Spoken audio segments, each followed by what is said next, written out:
Good afternoon, my peoples. It's now June the 4th of 2025. It's half the year going by already. This time has really flew. I'd like to introduce myself. My name is Carlos.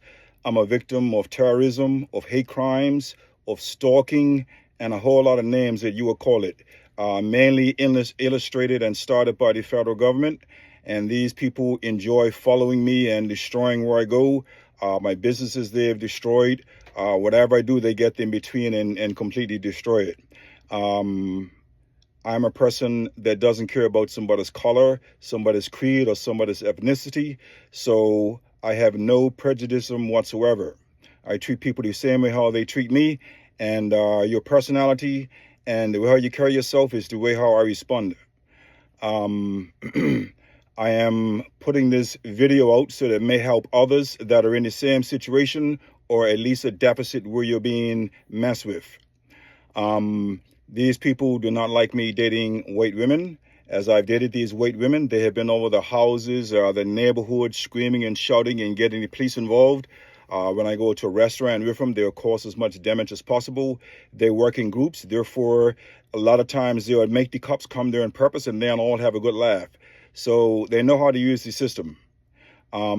Since then, this has grown and grown and grown from a molehill to a mountain. Like I said, I do not care if I date Hispanic women, black women, or whatever. In dating Hispanic women, they have done the same thing. They have brought on other Hispanics within the government and caused havoc. And after years and years of doing this right here, gathering up many police calls and false information, filing false reports, they have been able to get a warrant to bug my house and put cameras in my house. And then have one of the persons in this house here, taking all this film and giving it to him and attempting to use it in court against myself. Why? I couldn't tell you.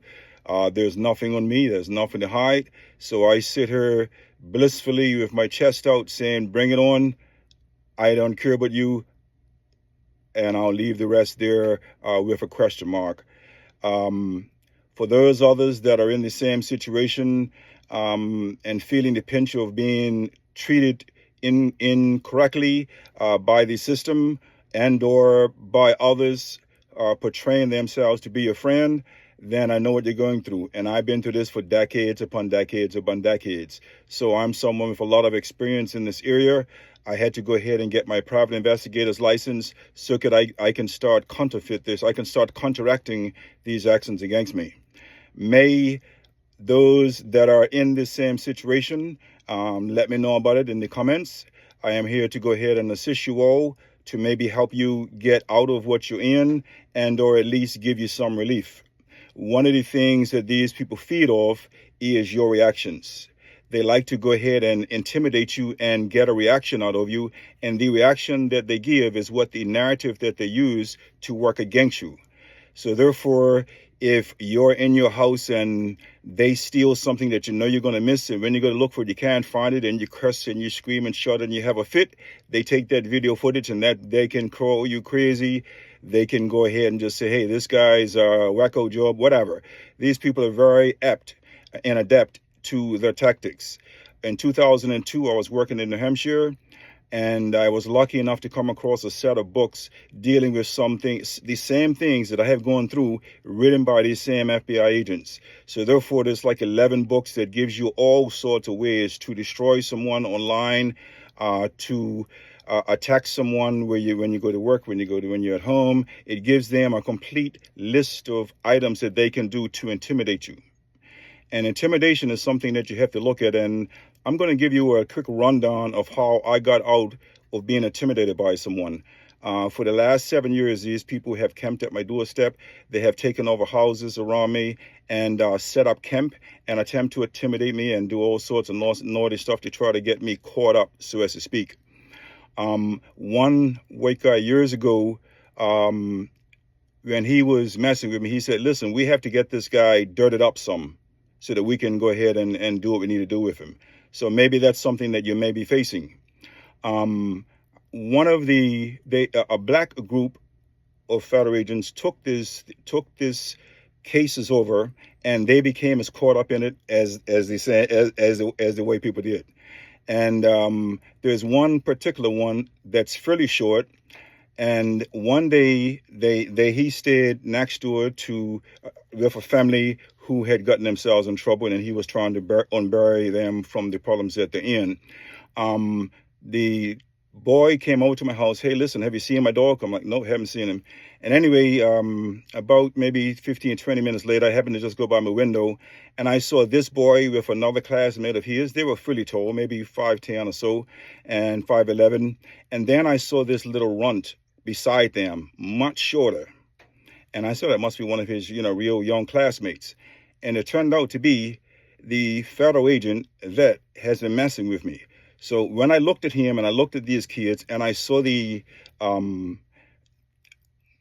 going to try to reframe this real good. I saw I'm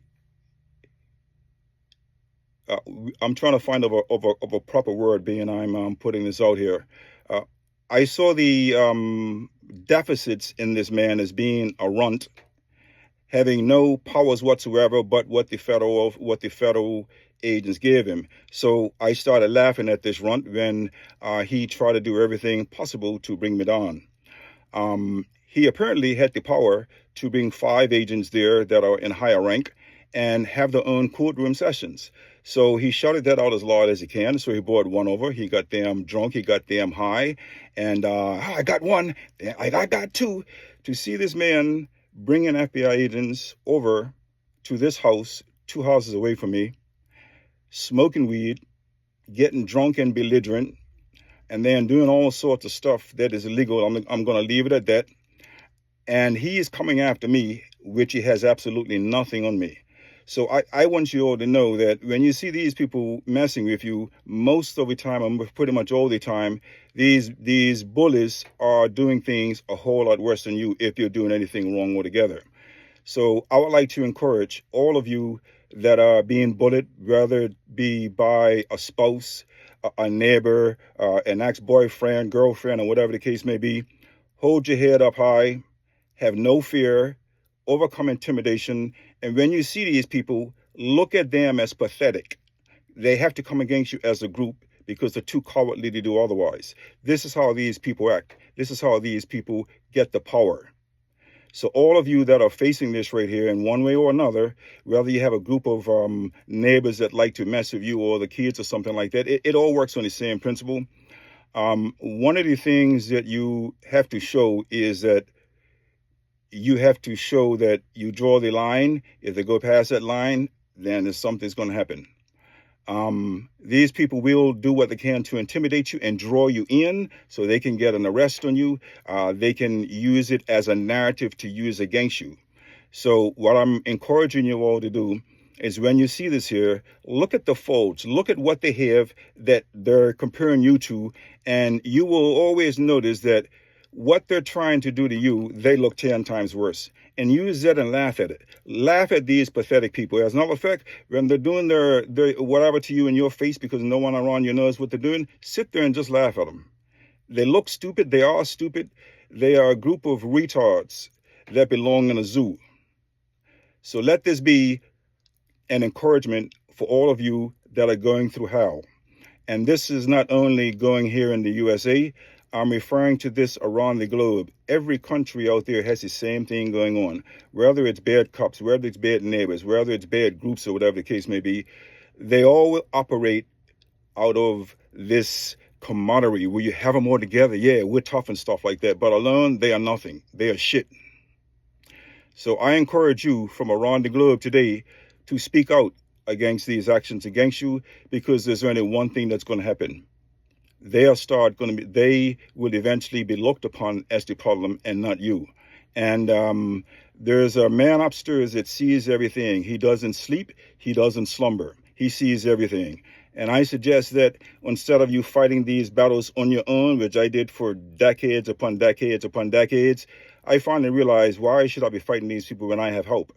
So I asked the man up top there to step in and fight my battles for me.